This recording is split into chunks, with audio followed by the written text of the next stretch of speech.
감동이란 말은 크게 느끼어 마음이 움직이는 것. 감동이란 말은 크게 느끼어 마음이 움직이는 것.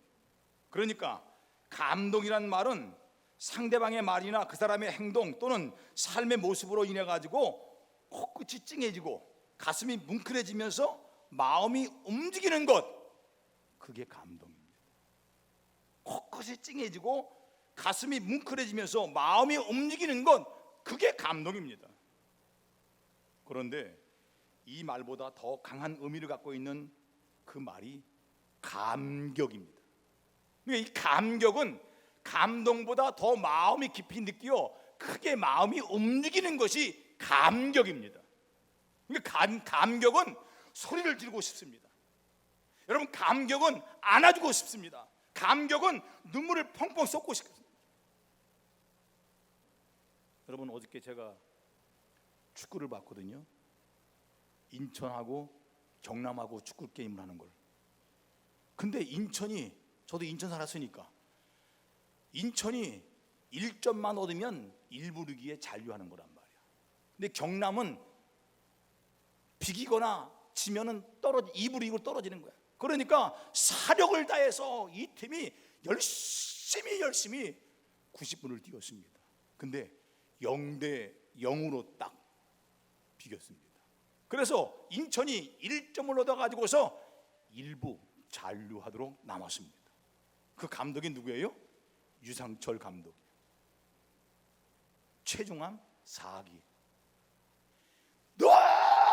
너무 기뻐가지고 그 응원 나왔던 모든 그 인천 팬들이 감격을 해가면서 그냥 눈물을 흘려가면서 뛰면서 그냥 막 부둥켜 안고 난리가 났습니다. 유상철 감독이 그럽니다.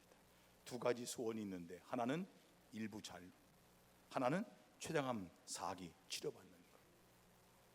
여러분, 감격하니까 막 소리 지릅니다. 감격하니까 서로 안아주기 시작합니다. 감격하니까 눈물을 막 쏟아내는 것입니다. 내 인생에 큰 변화를 줄 수 있는 원동력, 그게 감격인 것입니다. 여러분은 다른 사람에게 감동을 주는 삶을 살고 계십니까? 여러분은 다른 사람을 감격시키는 삶을 살고 계십니까? 다시 묻겠습니다. 여러분 때문에 감동받는 사람이 있습니까? 여러분 때문에 감격하는 사람이 있습니까? 그렇다면 여러분들은 정말로 멋지고 보람된 삶을 살고 계신 것입니다. 저는 오늘 한 여인을 소개하고 싶습니다. 그런데 이 여인의 이름이 오늘 본문에 언급되지 않고 있습니다.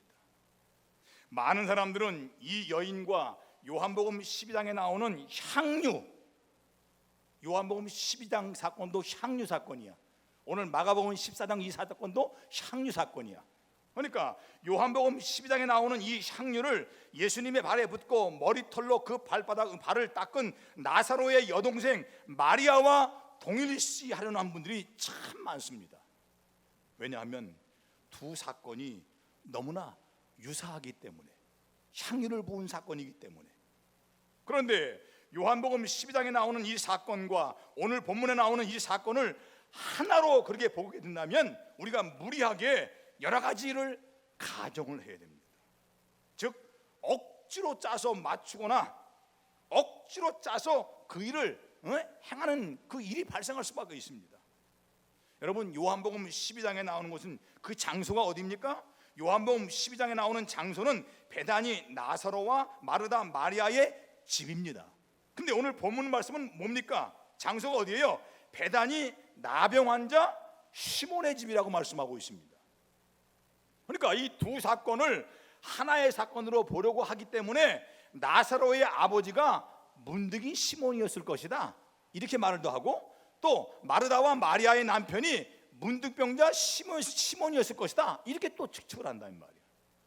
또 오늘 본문에서 보니까 향유를 예수님의 머리에 부었다고 했는데 그건 틀렸습니다. 예수님의 머리에 부은 게 아니라 예수님의 발에 부은 것이 맞습니다. 아무튼 머리에 부었거나 발에 부었다는 이런 또 가정을 하게 된단 말이에요.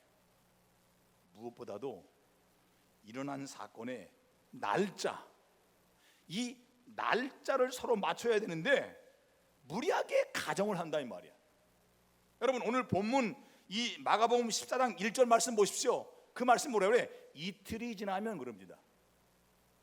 분명히 오늘 본문 말씀은 이틀이 지나면 그럽니다. 근데 요한복음 12장 사건은 요한복음 12장 1절 보니까 뭐라 그래요? 6월절 엿새 전에 그런단 말이야.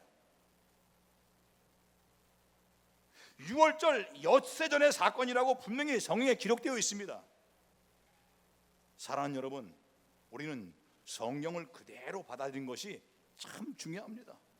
그리고 주석의 참고 자료 보면 복음서를 시간 순으로 열거한 내용에 보면 예수님이 십자가에 달리셨던 그 주간 이 수요일에는 기록이 없음, 이렇게 기록되어 있습니다. 이렇게 기록한 것은 바로 요한복음 12장에 이 향유를 부은 이 사건과 오늘 본문 마가복음 14장에 이 향유를 부은 사건을 동일한 사건으로 보려고 오늘의 이 시간 분명히 6월절 이틀 전이라고 분명히 말씀했음에도 불구하고 6월절 6일 전, 즉 예수님이 십자가에 달리기 전주 토요일에 일어났다고 생각하는, 토요일에 일어났다고 그렇게 생각해 버리는 거기 때문에 그렇게 자꾸 이상한 그런 모습을 갖는다 이 말입니다. 그러나 수요일, 즉 6월절 이틀 전에 일어난 사건들은 오늘 본문 말씀에 다 기록되어 있습니다. 그날에 예수님을 잡아 죽이려는 유대인들의 공모가 있었고, 또 오늘 본문에 이 향유 사건이 있었고, 그리고 또 하나 가룟 유다가 예수님을 팔려고 처음으로 대제사장들을 접촉해 가지고서 은 30을 받은 사건이 그렇게 기록되어 있는 것입니다. 하여튼 오늘 본문에 나오는 이 여인의 행동에 우리 주님은 감격하는 것입니다. 우리 주님은 이 여인 때문에 감격하십니다. 그래서 주님은 이 여인의 행동에 대해서 이 여인은 내게 좋은 것을 했다. 오늘 본문 6절 말씀해 보니까 그 여인이 내게 좋은 일을 했다, 이렇게 기록하고 있습니다. 그리고 이 여인은 예수님의 장례를 미리 준비한 것이라고 그렇게 말씀합니다. 더 나아가서 주님은 이 여인에 대해서 이렇게 말씀합니다. 오늘 보면 9절 말씀입니다. 같이 볼까요? 시작. 내가 진실로 너에게 이르노니 온 천하에 어디서든지 복음이 전파되는 곳에는 이 여자가 행한 일도 말하여 그를 기억하리라 하시니라. 그러면 무엇이 예수님을 이토록 감격시켰느냐 하는 것입니다. 첫 번째로 옥합을 깨뜨렸다는 것입니다. 옥합을 깨뜨렸습니다. 여러분, 옥합은 향유를 담은 그릇인데 요즘 말로 말하면 향수병을 말하는 것입니다. 주로 이 향유는 여자의 머리에 바르는 향기로운 냄새가 나는 기름을 말합니다. 그런데 이 기름을 오늘 본문 3절에 보니까 뭐라고 그래요? 매우 값진 향유, 곧 순전한 나드, 얼마요? 300데나리온까지 나간다 이 말입니다. 여러분, 나드는 동인도의 식물에서 채취되는 향료를 말하는 것입니다. 하여튼 아주 값비싼 잘 정제된 향유, 그 값이 300데나리온 나갔네. 아주 값비싼 300데나리온. 여러분, 그 당시에 노동자가 하루 일당이 얼마인 줄 아십니까? 1데나리온입니다. 그러니까 300데나리온이면 얼마나 엄청난 비싼 그런 향유겠냐는 말이에요. 아주 좋은 향유, 값비싼 향유였습니다. 그 당시 이스라엘 처녀들은 시집이 깔 때에 결혼 지참금과 같은 것으로서 돈이 생기는 대로 이 향유를 모아가지고서 옥합에다가 한 방울 한 방울 담아가지고 꽉 차면 끝에 밀봉해가지고 그걸 가지고 갑니다. 시집 갈 때에 그걸 가지고 갑니다. 그래가지고 시집 가가지고서 큰 어려움이 있거나 또 문제가 있으면 그걸 풀어가지고서 문제를 해결하고 또 큰 어려움을 해결했다는 것입니다. 그렇기 때문에 옥합을 예수님께 와서 깼다고 하는 것, 옥합을 예수님께 와서 깼다고 하는 것은 무슨 말입니까? 자기가 가지고 있는 가장 귀한 것, 내가 가지고 있는 가장 귀한 것을 우리 주님께 드리기로 결단했다는 사실입니다. 사랑하는 성도 여러분, 오늘 나에게 가장 귀한 것을 주님을 위해서 드릴 용기가 있으십니까? 나의 가장 귀한 것을 주님께 바칠 결단이 있으십니까? 예수님은 나에게 어떤 분이십니까? 가장 귀한 분으로 생각하고 계십니까? 예수님은 우리를 구원하기 위해서 높은 천국의 보좌를 버리시고 이 낮은 땅 위에 오셨습니다. 그리고 갖은 고초를 당하시다가 드디어 우리를 위해서 십자가에 달려 죽으셨습니다. 뿐만 아니라 우리에게 부활을 주시기 위해서 부활하셨고, 오늘도 하나님 우편에서 우리를 위해서 친히 기도하고 계신 분이 우리 예수님이십니다. 이분에게 우리의 가장 귀한 것을 드리고 싶지 않으십니까? 하나님을 감격시키려면 믿음의 결단이 필요합니다. 여러분, 아브라함을 보십시오. 아브라함은 결단의 사람이었습니다. 하나님이 고향에 살고 있는 아브라함에게 네 고향 친척을 떠나라 하니까 그 고향을 떠났습니다. 아브라함은 주저하지 않았습니다. 단호하게 고향을 떠났습니다. 그때 나이가 몇이에요? 75세입니다. 여러분, 사람이 75세가 되면 심리적으로 보아도 안정을 추구할 때입니다.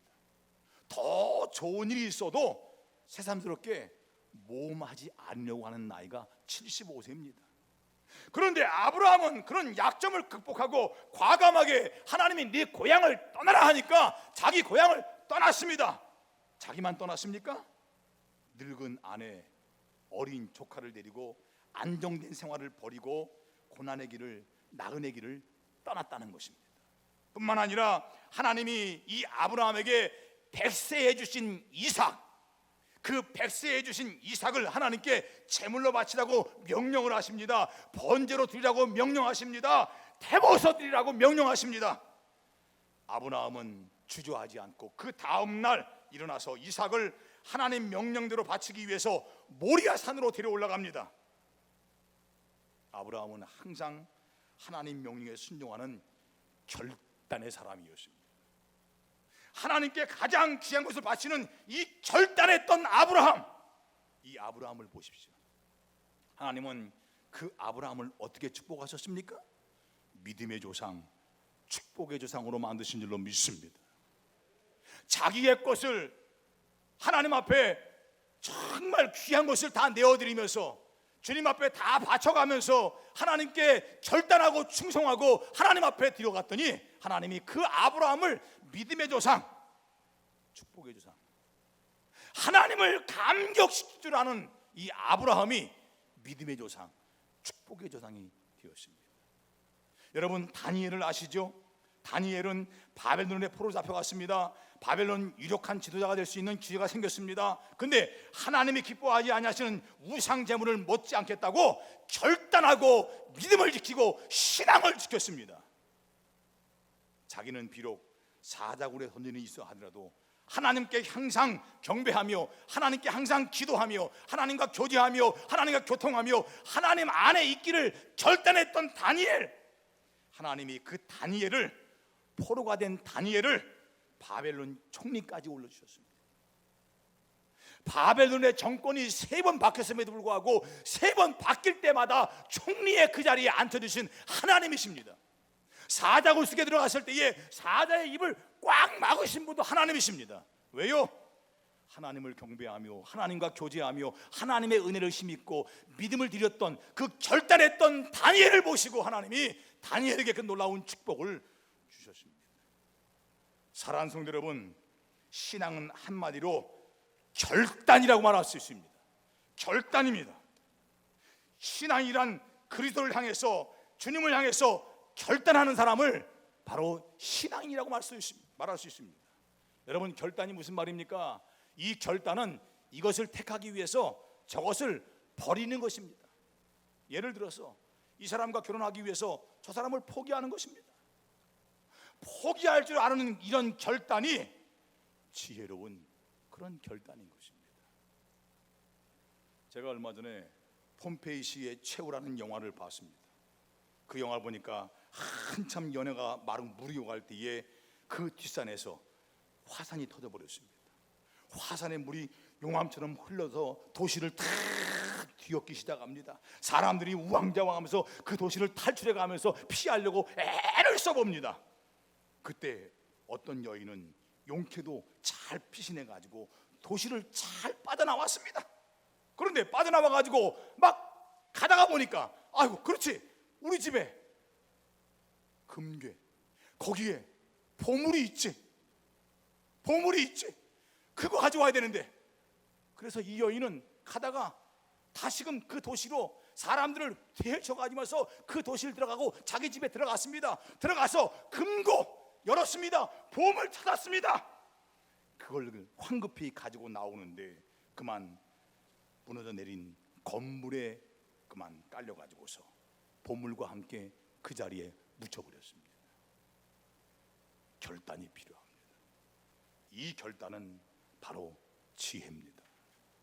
여러분은 어떤 결단을 하시겠습니까?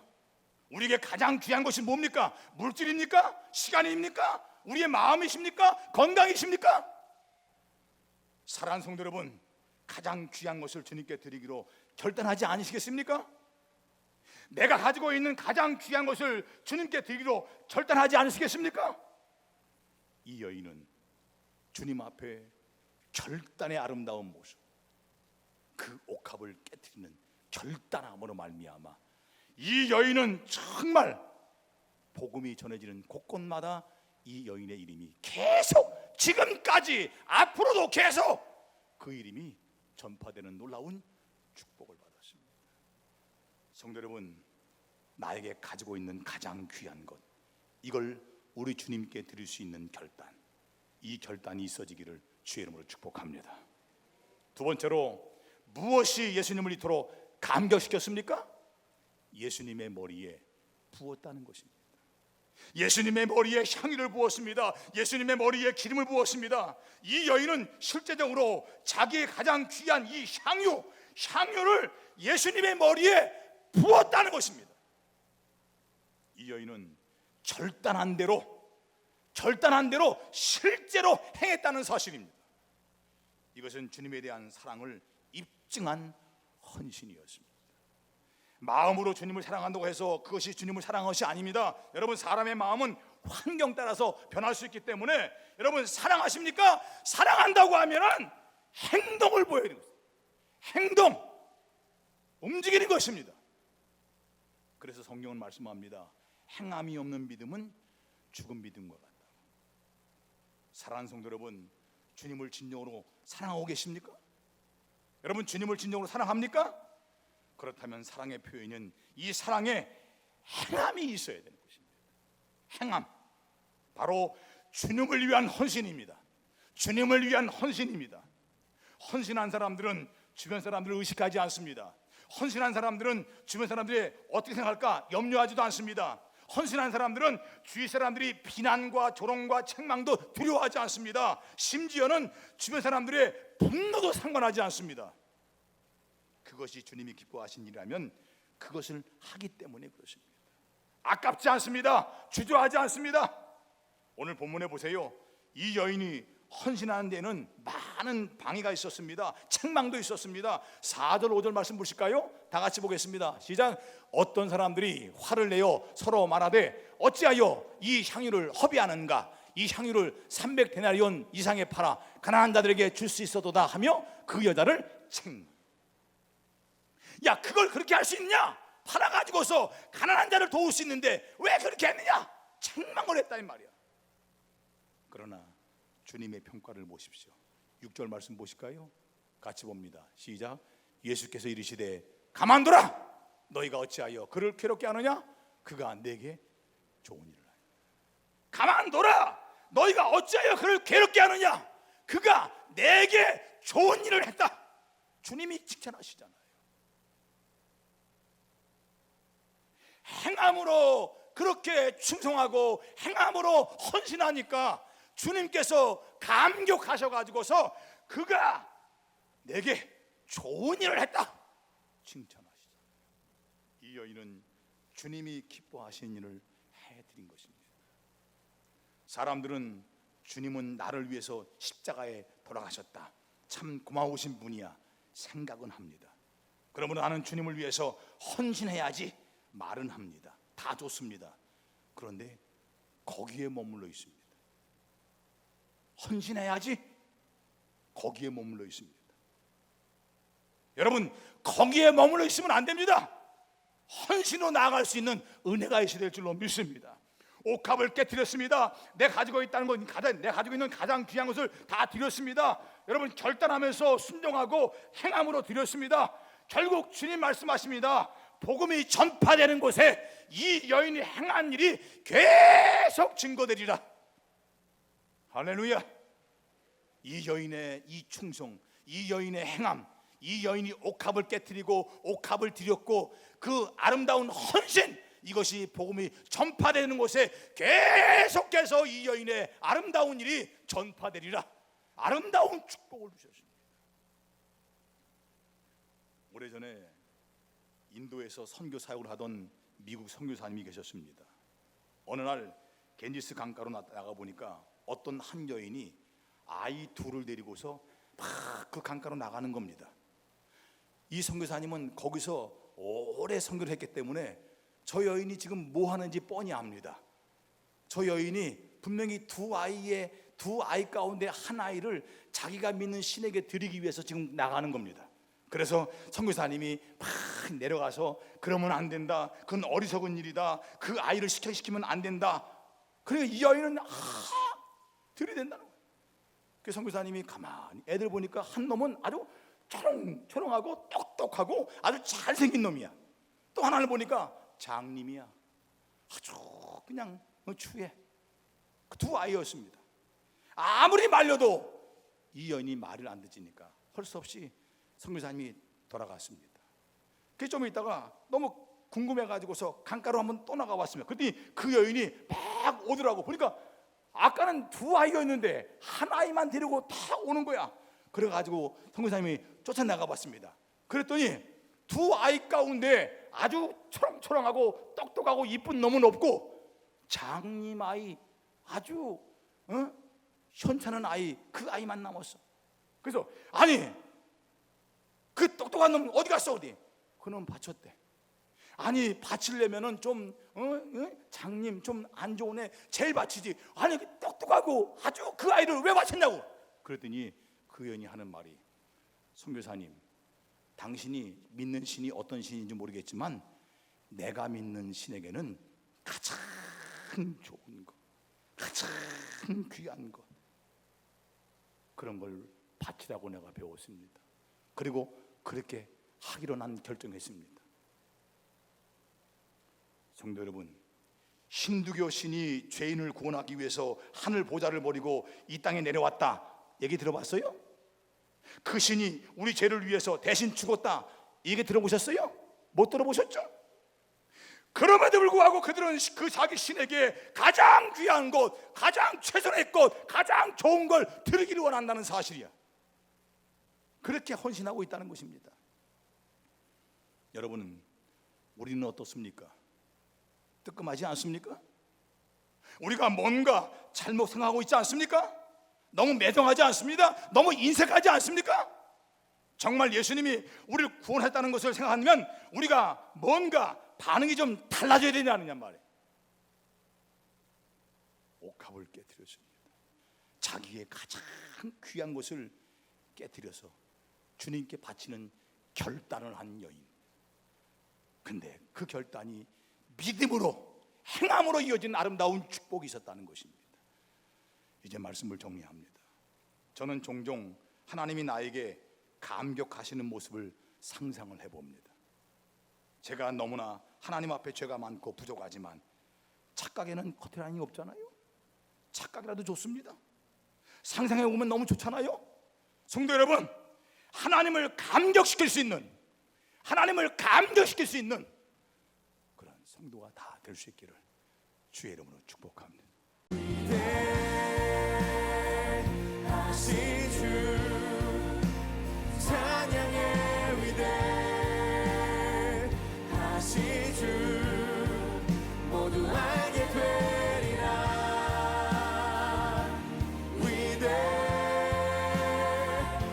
다시